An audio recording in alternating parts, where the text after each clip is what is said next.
This Friday, April 26th and Saturday, April 27th, NBA Player Props edition of the NBA Propcast on the Sports Gambling Podcast Network is brought to you by Underdog Fantasy. Play their fantasy pick'em for a chance to win 100x in NBA, MLB, MMA, NHL, golf, and more. Sign up today at UnderdogFantasy.com using promo code NBA SGPN to get a 100% deposit match. Plus, we're also brought to you by our NFL Draft Bingo. Play NFL Draft Bingo for a chance to win and score a $100 SGPN gift card exclusively on the SGPN app. Welcome, everyone, to the Propcast, part of the Sports Gambling Podcast Network. It's Thursday, April 25th, here to get into our player props for the Friday and Saturday games. Thought we'd get this one out early for you guys. I know schedules are a little tough on Friday for both myself and Chris here, but we found a perfect time here to get this out for you guys for the Friday and Saturday games for the NBA playoffs. So joining me as usual to help me break it all down with our NBA player props, got my guy here with me. It's ChrisBeCappin. Chris, what's going on, my man? How you doing this Thursday afternoon? What's up? I'm excited, man. We finally got the game threes. We got some teams that are in some desperation spots, and typically for bettors, we just got to figure out if we trust them or not. So game 1 and 2s are over, and I think it's some really good spots on the board, man. I'm excited to be here with you as always, kind of get into these player props, man, and I think it's some good games ahead as well. So I'm excited to bet them, excited to watch them. The weekend has come. It's about to be a good time, 100%, man. Again, game threes going off on starting on Thursday as well. If you haven't gotten a chance to listen to that, there's still time.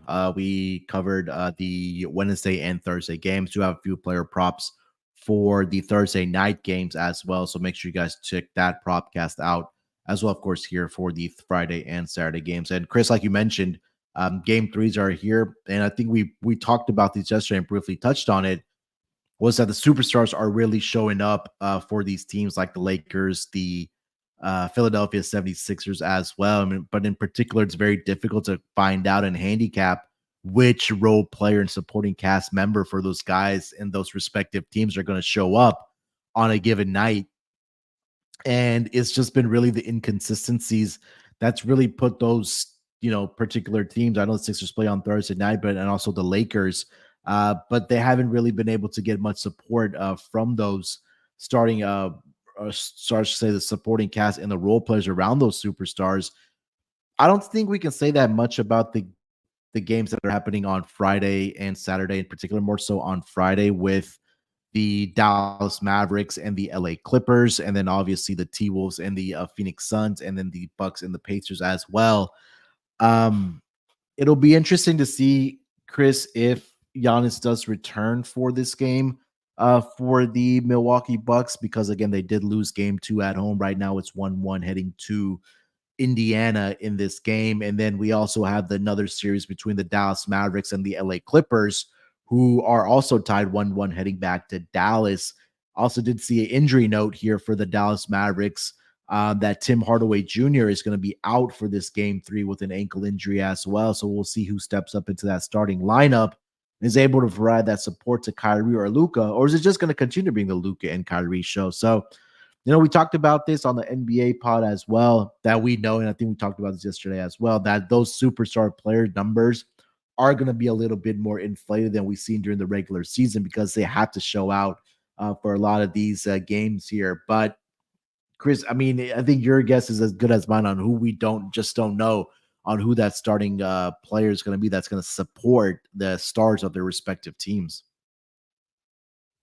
Yeah, I think it's a perfect segue to a lot of my player props here today. Role players play better at home. If I got a lot of them, they're locked and loaded, ready to go. But it's definitely going to be some guys that's going to have to step up. You take a look at that game log, the box score for the Dallas Mavericks and the Clippers. The Clippers, well, I should say the Dallas Mavericks really won the game with their defense. They held the Clippers to the 26.7% shooting from the three-point line, 36.8% shooting for the full game, and held them to 93 points. That's the Dallas team that I bet on in game 1 that lost the game. And for Dallas, it was the heavy lifters, like you said. Luka 11 for 26 with 32 points, and Kyrie shot the ball 18 times to get 23 points as well. So of course, Luka's still trying to facilitate. He did have 9 assists, but it's those guys, like you said, the superstars, because the role players don't play as well, specifically on the road. But now that they're back home, it's interesting to see. Dante Exum will get his chance. I know. Guys like Derek Lively and Maxi Kleber off the bench. Maybe even Morris gets into the game. He hasn't played, I don't think, in the playoffs yet. But I got a guy, I got a guy that I think is going to contribute and help this team out a lot. And I'll save it for when we get into the player props here. Yeah, let's get into it, man. Let's kick it off with our player prop, first round of player props here, man. What do you got? Where are you going? So let's just go to that game specifically, the one that we're talking about. And I'm looking at PJ Washington here, I didn't see the news, but I'm glad you mentioned it. I know Tim Hardaway Jr. only played 6 minutes in that game, but I'm looking at PJ Washington. His points prop is 11.5 here, and just so minus 120. Best odds you can get is over on FanDuel right now, but this is minus one. It's only available on FanDuel. I think it's actually going to drop tomorrow on most books at 12.5, if I'm being honest. So get in while you can right now if you want it. Let's talk about PJ Washington's volume here, Game 1, 37 minutes. Game 2, 35 minutes. You mentioned Tim Hardaway Jr., who was in the running for, 6th man of the year up until he got injured late into the season, right? We know how much his offense is needed for this game. So that's more usage for a guy like PJ Washington, a guy that can stretch the floor, a guy that can knock down some outside shots. So that's bench points that'll be missing. I think that, contributes to PJ Washington, having to be a little more effective on the offensive end. So now let's talk about the shot volume here. He shot 5 for 10 in game 2, shot 4 for 10 in game 1. And we're talking about a points prop that's at 11.5.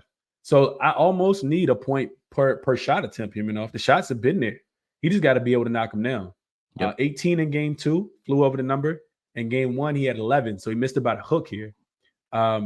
We know that Luka and Kyrie still going to garner all the attention here. Like Tyronn Lue will be happy with PJ Washington beating him and it not being Kyrie and Luka here, especially with it being PJ Washington first home, playoff game in his career, right? Like this is a big step up spot for him. And I mentioned it already. The theme of the show here, is role players playing better at home. I like PJ Washington over his 11.5 points here. Do you see a 3-point prop for him, Chris? 1.5, if I was looking at that too. What's the number? What's the vig on it? Let me pull it up for you real quick. 1 second here, because I was looking at this. I was looking at this as well. I was thinking the same thing. And this was the one that I wanted to give out here as my player prop. So he is, let me find it, 1.5. It's juice, minus 140, but it's going to get worse. Yeah. So I'll co-sign that with you here with PJ Washington threes here. And it's everything that you mentioned that number one, Kyrie and Luke are going to garner that attention, right? And if you just take a look at the shot volume that PJ Washington has gotten, I want to say 40% or more of his shot attempts from the floor are coming from the 3-point line, right? The first 2 games, 10 shot attempts from the floor, 7 of those 10, 70% came from the 3-point line. He made 2. Let's go back to game 2 where they won. 10 shot attempts from the floor. 4 of those 10 shots came from the 3-point line, 40%. So he made 3 in game 2 there, and now you're going back home where, like you mentioned, first home game for PJ Washington since he got traded to the Dallas Mavericks. The minutes are going to be there. You mentioned the shot volume is going to be out there as well. So I think it's correlated for both of us here. You're taking the points prop over. I can 100% co-sign that. I'm willing to lay the vig here. Minus 140 here. I think it gets up to minus 150 range, minus 160 when the money starts coming in on PJ Washington threes here. So I'll take the over 1.5 here for PJ Washington for his 3-point prop here. So again, like you mentioned, right? No Tim Hardaway Jr., and that's going to just give more minutes for a guy like PJ Washington, maybe Dante Exum as well. That's another guy I wanted to look at. But since we're recording a little bit earlier, that points prop isn't just out yet. They only have the starters and the star players out right now as far as props for this game.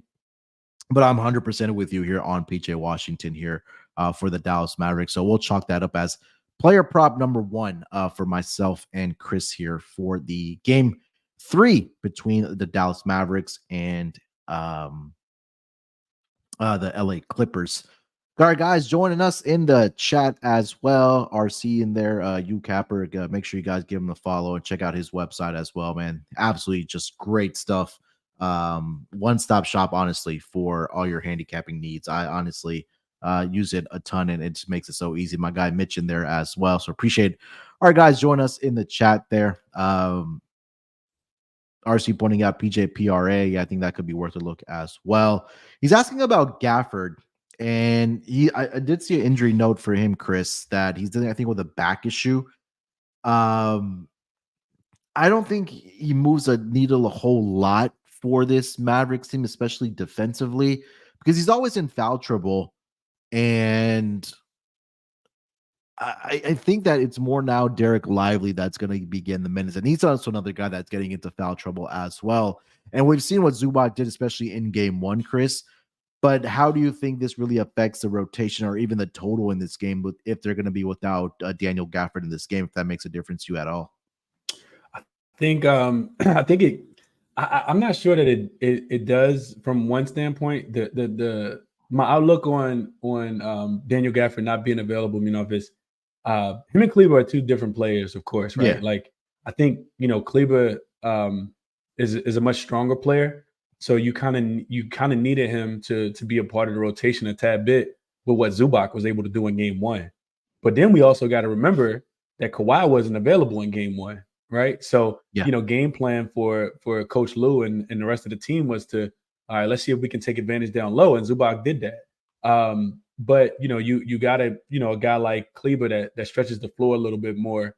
He's a solid defender. I remember him playing really, really well against the Golden State Warriors in the playoffs a few years ago. So I think I'm not sure what impact it has specifically, but I do know that, there'll be less, lobs to the rim, of course, because Kleber is not a rim running guy, while Daniel Gafford, of course, is. And Daniel Gafford can't stretch the floor. He's taken probably 90% of his shots right at the rim, whereas Maxi Kleber can stretch the floor. And a big part of what Dallas likes to do is a lot of pick and pop. So I think it would lean a little bit more towards a over. They both get scored, but they score in very different ways. And if you go back and look at Dallas in the last game, in game 2, 33 of their 76 shot attempts actually came from the 3-point line. They shot 14 for 33 for 42.4%. And Kleber shot 2. He shot 3 of those. He went 2 for 3 from the 3-point line. So kind of, bodes well with what we're talking about. Without Gafford in there, you would think Lively would play, a lot more minutes as he kind of ramps up and, gets back in the game form. I think this is only his third. This will be his third game back. He's played in all the playoff games, but missed the last few. So yeah, I think it has more of an impact probably on the total. And I think I would agree with RC here. Yeah, I think that I also think it benefits the Clippers here as well, because Derek Lively in his rookie year, he's been in a lot of foul trouble. He picks them up quickly, and that just opens up a lot of opportunities around the basket for this Dallas Mavericks team. But I think this is going to be a game where we do see the 3-point shooting breakout for this Dallas Mavericks team, because for whatever reason, I mean, again, role players tend to play better at home. You're used to the rim, the arena, whatever the case might be. But I think this is going to be a good opportunity here for the Mavericks offense to really break out in this game here. All right, Chris, before we get into our second round of player props here for the Friday and Saturday games, let me tell everybody about our friends over at Underdog Fantasy. The NBA playoffs are officially here, and our sponsor, Underdog Fantasy, wants to make it a lot more interesting. Underdog Fantasy is the easiest place to play fantasy sports. Playing their pick'em game is as simple as selecting higher or lower on player stats like points, rebounds, assists, and so much more. Make entries of all basketball or mix and match across your other favorite sports, and you can win up to 100 times your money, and it's really a lot of fun to do so. Underdog is available in 30-plus states, including California, Texas, and even Canada. New customers get a pick'em special in the lobby whenever they do sign up. And Underdog will also be running a ton of different promos, bonus cash, airdrop specials, giveaways, and much more throughout the NBA playoffs. So make sure to follow at Underdog Picks on Twitter to keep an eye out. And Underdog, like I mentioned, they're available in 30 plus states, including California and Texas. They also just launched Champions, their player versus player format in Florida. So again, make sure to sign up with our promo code NBA SGPN, and Underdog will double your first deposit up to $100. That's Underdog Fantasy. Make sure you guys use our promo code NBA SGPN. All right, Chris, let's keep it rolling here, my man. Let's go over to player prop number 2, man. What do you got? So I want to go to the Bucks and the Pacers game here, Munaf. And I mentioned the theme for the show being role players play better at home. TJ McConnell is the next guy I'm going after, Munaf. His points prop is sitting at 7.5 right now. Low vig at -120, but I do think that this is probably going to end up getting to 8.5 as well. A couple reasons I like TJ here. First of all, in game one, you go through and look at the box score. He had 10 points in game one, but he did come back down to earth. I guess you could say come back down to earth. I wouldn't even say that. Yeah, he came back down. He had 6 points in game two, but he only shot the ball 6 times. You look at him versus the Bucks this season, and he's taken at least 7 shot attempts and shot above 44% in each one of the games outside of game two. And we know that these two teams have matched up, plenty of times throughout the regular season. TJ McConnell is the leader of the best bench in the NBA. Hear me now. This Indiana Pacers bench scores more points than any other team, just like the Indiana Pacers overall score more points than any team in the NBA. So with TJ McConnell being back home, I think that is a boost of energy for him. He's over the 7.5 number in 3 of his 4 games versus the Milwaukee Bucks this season, and I think he gets a favorable matchup as well. Coach Glenn Rivers, shout out to Ski. Coach Glenn has inserted Patrick Beverley into the starting lineup, and Malik Beasley is now coming off the bench. So I think he gets a much better matchup against Malik Beasley in that second unit. And I never really go back and look at the numbers as far as how many times the players have hit this in certain times. I don't take that too much of a handicap. I just think TJ McConnell's offense is going to be needed. But when I did check it, though, I just so happened to look at it. TJ McConnell has actually gone over 7.5 points in 19 straight games dating back throughout the regular season until he went under in game 2. So I'll take the 18 for 19 hit rate to go along with it. But TJ McConnell over 7.5 points here, favorable matchup back at home. Expect the Indiana, that place to be rocking, similar to what we saw in the in-season tournament games, where they play really, really good basketball. And the Bucks don't perform as well on the road. So I'll take TJ McConnell over 7.5 points here, expecting this line to move as well. Couldn't talk you off. He just brings that energy off of the bench for this Pacers team. I think that everybody knows. I mean, it's not only been with the Pacers, but also all the other teams that he has played for, when he was with the Sixers, and he's just a pest, man. And that's the type of guy you want on your team coming off of the bench, because again, he's a high IQ player. He gets the offense going for you. And if, the shot clock's winding down, he's going to, pull something out of his ass and then get score for you. So the shot volume, like you mentioned, has been there for a guy like TJ McConnell. And he makes the most of his opportunity. I know the minutes haven't been significantly there for him in the first 2 games against the Bucks here, but I think being back at home and a place where, like we mentioned, role players tend to play better. He's been good, and again, like you mentioned, he's had at least double-digit scoring games prior to the game 2 against the Milwaukee Bucks, and it's crazy to see the amount of minutes that he's playing. He's almost matching the number of shot attempts in that span as well, falling just a little bit short. But I think that when he's out there, like I mentioned, he's making the most of his opportunities. So definitely couldn't talk you off of TJ McConnell here for this game. All right, for my next player prop here, Chris, I'm going to go over to that game I'm going to stay in the same game here between the Bucks and the Pacers. Looking at Bobby Portis, looking at his rebounding prop, this number probably going to come out at 11.5 for Bobby Portis.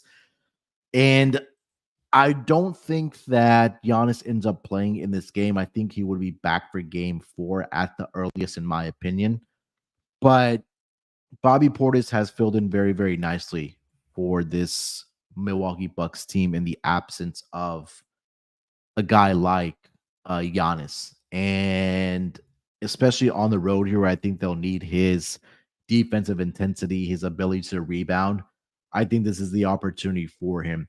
This number is more than likely going to come out at 11.5 for Bobby Portis, because that was the number in game 1 and game 2. I know he's gone under this number in the last 2 games, where he's at 11 rebounds exactly. But I think that this game may slow down a little bit here in Indiana, especially in the second half. And I know Indiana's been one of those teams that get up and down the floor. They've been one of the more offensive efficient teams. But it also goes back to the fact that the Indiana Pacers don't really have that inside presence, right? Miles Turner's not that traditional big man that you want that should be rebounding the basketball for you, something similar to like Jaren Jackson Jr., another big. But guys that like to shoot the 3-point ball, they can get the block shot, but they just haven't been very good at rebounding the basketball. But I do think that it's an opportunity for Bobby Portis. Number one, I know that he's going to get the minutes. He's going to play at least a minimum of 30 minutes for the Milwaukee Bucks. I think this game will be closer than game 2 was, and frankly, game 1 was as well. Because if it is a closer matchup and a closer game, I think that minutes probably ticks up to maybe anywhere from 32 to 35 minutes for a guy like Bobby Portis. So in the first 2 games for the series, like I mentioned, 11 rebounds each in those 2 games. But if he just plays a couple more minutes and the game is a little bit closer, I think he definitely gets over this number. I think this one number, it does come out. It'll be 11.5, maybe around even money or some plus money odds. If it's at 10.5, great. Maybe a little bit of big there. But I'm comfortable at 11.5, despite him not getting over this number in the last 2 games. But it's just me thinking that, hey, this game is going to be a lot more closer in game 3 in Indiana, and that he's going to play a little bit more minutes for this Milwaukee Bucks team here, Chris. So give me Bobby Portis over on his rebounding prop for game 3 between the Pacers and the Bucks. Yeah, this makes a ton of sense, and I think the biggest point that you made is that we don't expect Giannis to be a part of this game. And who else is going to be out there to rebound the basketball? I think when I think about the way the Pacers run their offense, it's a lot of bringing Brook Lopez out on the perimeter to get him stretched away from the floor, because you typically have him guarding Miles Turner, right, which pulls him out of the paint, which leaves all of the rebound opportunities for a guy like like Bobby Portis. So as long as the Pacers are missing shots and taking a ton of shots, and the Bucks can impact them from being able to shoot the basketball, I think Bobby Portis has a pretty big game. And he also called him out for being front running. So I don't think we're gonna see Bobby Portis shy away from any kind of owning of his words. And I think he's gonna put his words behind his play as well. So I think it's a good look on Bobby Portis over his rebounds here. All right, before we get over to our third player props here, and before we get into honorable mentions, let me tell you guys about the newest sponsor over on the Sports Gambling Podcast Network. That's going to be the Football Contest Proxy. Look, if you're thinking of entering the Circa Survivor or Circa Millions for this upcoming NFL season, the best handicapping contest in the world, but you don't live in Nevada, it's not a problem. All you got to do is hire a proxy, and it's super easy to submit them, the picks to them for yourself each week and for your chance to win millions. Sign up in Las Vegas. You got to make that trip out to get registered in person.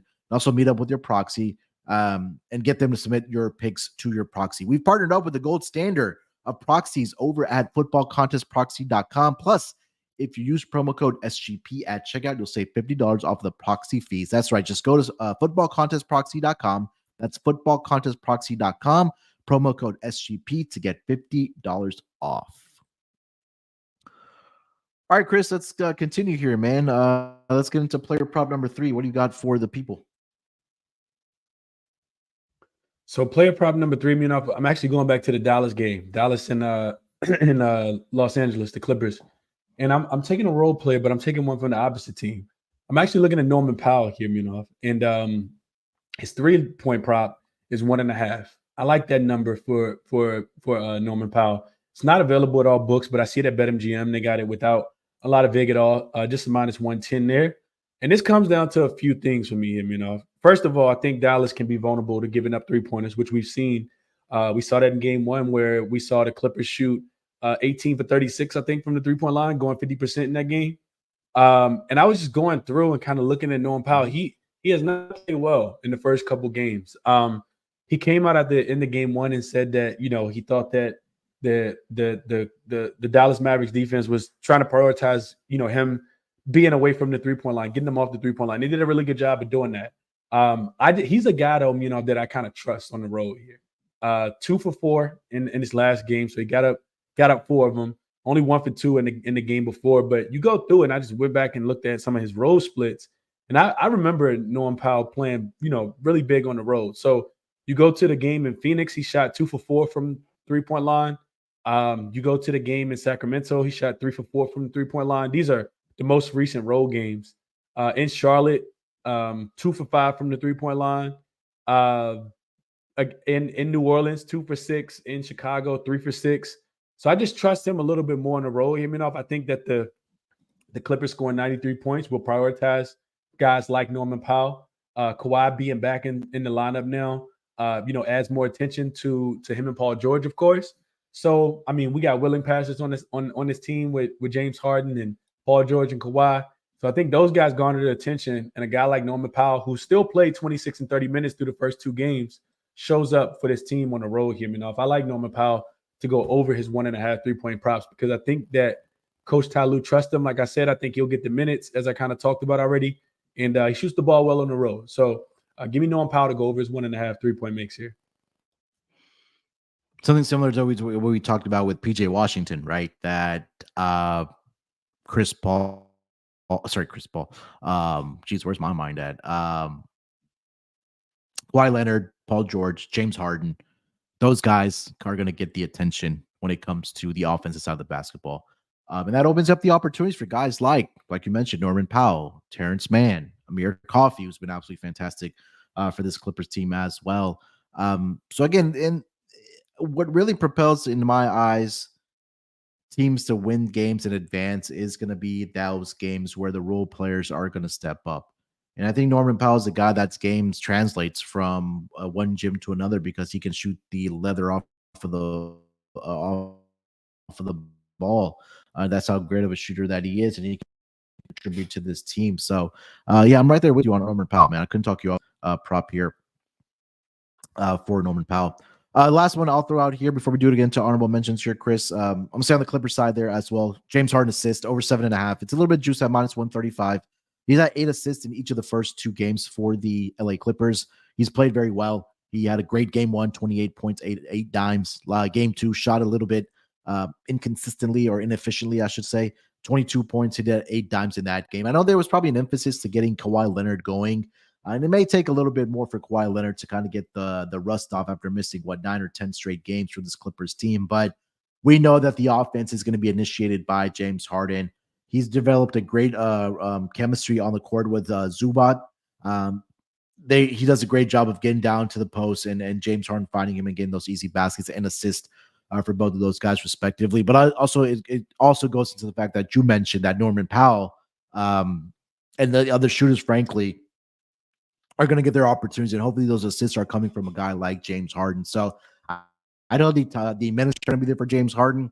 He's surrounded by the offensive talent. He's done in both games. I know it's won by the hook, but I think that continues here. I think this game might be more of a higher scoring game that we've seen than the first 2 games, at least between these 2 squads. But I'm going to go with James Harden over 7.5 assists in this game here, Chris.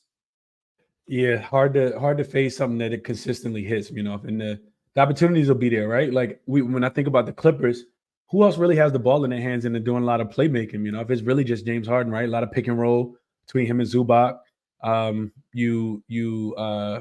You step up, he throws the lob to Zubac.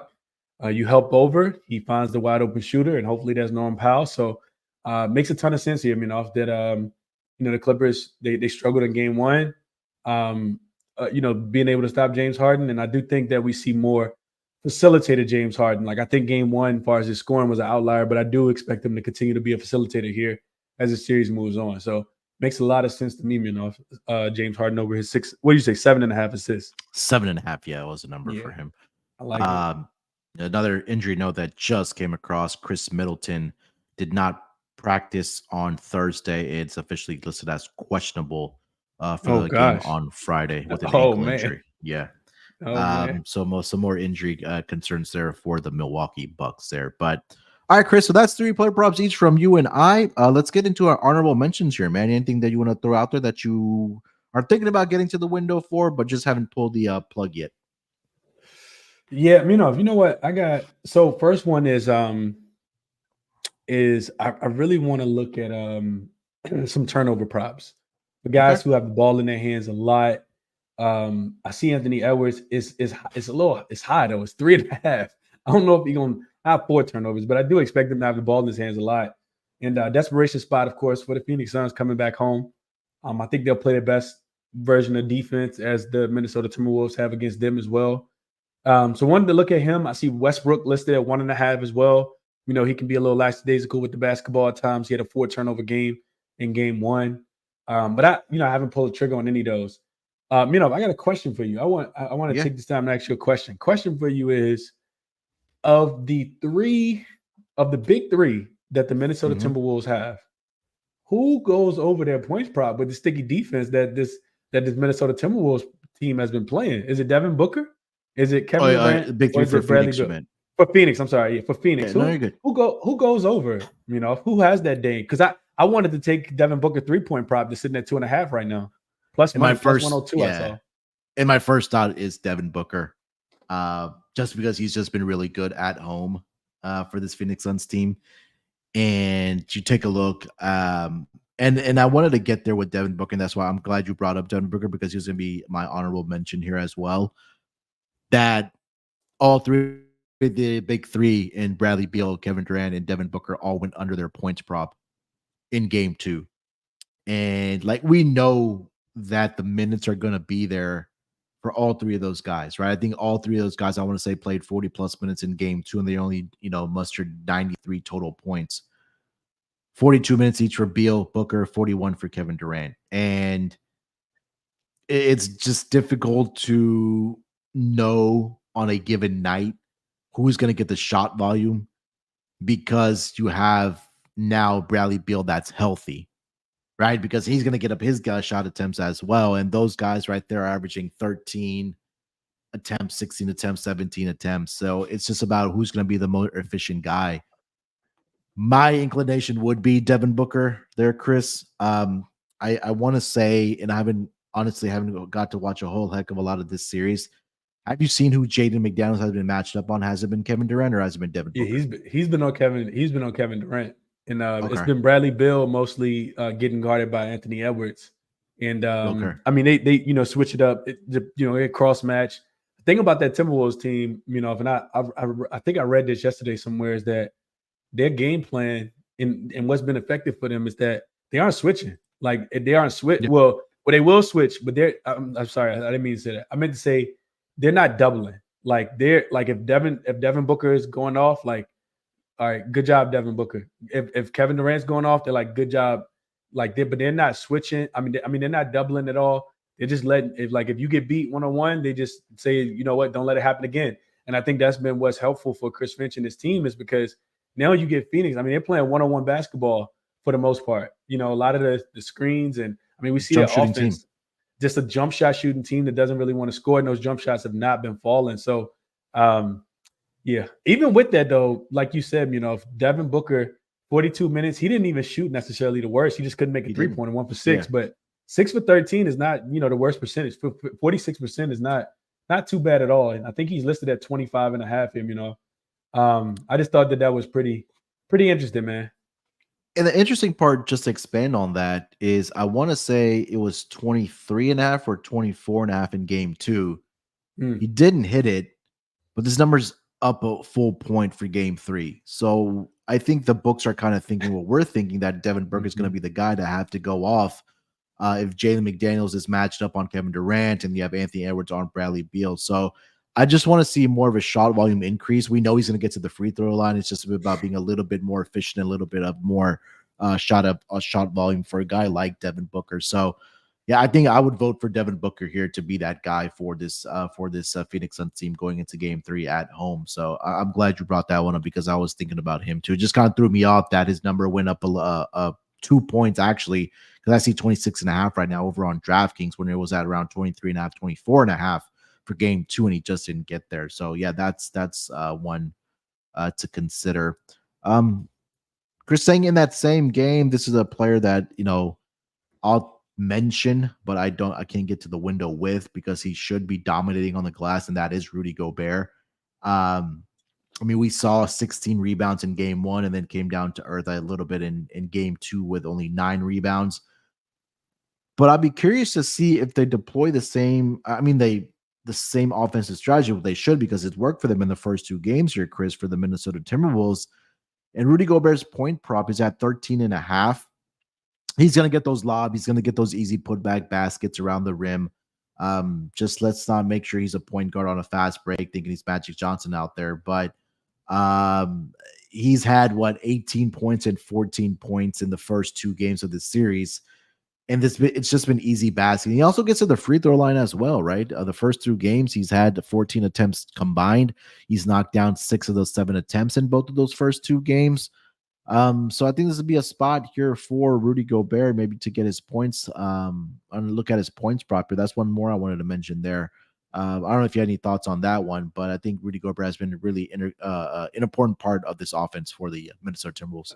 Yeah, he's a guy, that I laugh at a lot of the times because, for him to be so good, so strong and physical and, athletic, he some of the basketball IQ stuff is a little it's a little worrisome. If you're a Timberwolves fan at time, but you got to tip your hat to him. This guy's been playing really, really good basketball throughout the first couple games in the postseason. Like you said, grabbing those rebounds, make it for the most part, making pretty smart plays and dominating the paint. Like he's not a matchup that Nurkic really wants to see too often. And it's not like they're gonna give him, just give him the ball and let him go to work on the block, but he's involved in the pick and roll a lot of the times with Mike Conley. They trying to, do such a good job on slowing down on Anthony Edwards that, they kind of get lost in the sauce at times, So I do think that, that there's a potential for Rudy Gobert to run it back and play another really, really, really strong game in what I would call a favorable matchup for him here. All right. You got any other honorable mentions you want to throw out? Nah, I did want to. I just wanted to look at something real quick. I went back and looked at that Phoenix Suns game last year. Granted, 2 totally different teams, right? Like this Phoenix Suns team and that Phoenix Suns team is different. It's no Aiden out there, and different opponent as well. I went back and looked at them against the Denver Nuggets last year. When they were down 0-2, back against the wall, and they came home. And I remember them winning that game. Kevin Durant had 39 points, 12. He was shot 12 for 31 from the field. Only 1 for 5 from the 3-point line. But our boy, who we talking about, Devin Booker, had 47 in that game, Okay. 47 and went 5 for 8 from the 3-point line. I just kind of feel like I know that they're a much better defensive team than Denver was last year, especially individual defenders. But Devin Booker is not going to have a big game in this one. I'm not quite sure that they're going to be able to get over the hump. So I think even with his points prop, going up a little bit, I think the 3 prop and the points are something I'm probably going to get there with as well. I think we got to look at Booker in this one. Yeah, it makes sense, right? I think even with Grayson Allen dealing with the ankle injury, how much can you really rely on a guy like Eric Gordon, Royce O'Neal? This is a game where both Kevin Durant and Devin Booker and Bradley Beal, they're going to have to play 42, 43, 44 minutes in this game if they want to get the victory here. So, I think Devin Booker and even Kevin Durant, who knows? I think those guys may be the guys here just based on shot volume and the minutes that they are going to play in this game. All right, Chris, let's wrap it up here with best bets for the Friday and Saturday games here, man. Where are you going with your best bet? I think I'm going back to the top. I'm looking at PJ Washington, man. I like this spot for him a little bit more than everybody else, sitting at 11.5 right now. Like I said, the volume's been there. The minutes have been there, 37 and 35. No Tim Hardaway Jr. Like you mentioned already, this line is going to move. I do think it's going to move. And I like Tim Hardaway Jr. I like PJ Washington to go over his 11.5 points to contribute, help my guy Luka, help my guy Kyrie out. Role players play better at home. Give me PJ Washington over 11.5 points. Yeah, couldn't talk you off of that one. Glad you're on that one. Just correlated with my over 1.5 3-pointers there for PJ Washington. I'm gonna go with James Harden. I like the assist number here at 7.5. There's a little bit of juice at -135. I do expect it to move here, but expect a better offensive performance from both teams. Honestly, I think this game may be a sneaky shootout, or at least get over the total. With Kawhi Leonard back, he maybe was able to shake some of that rust off after missing 10 straight games. But I think that I mentioned that the chemistry that him and Zubac have developed has been, I think, a key to the success for this Clippers team down the stretch.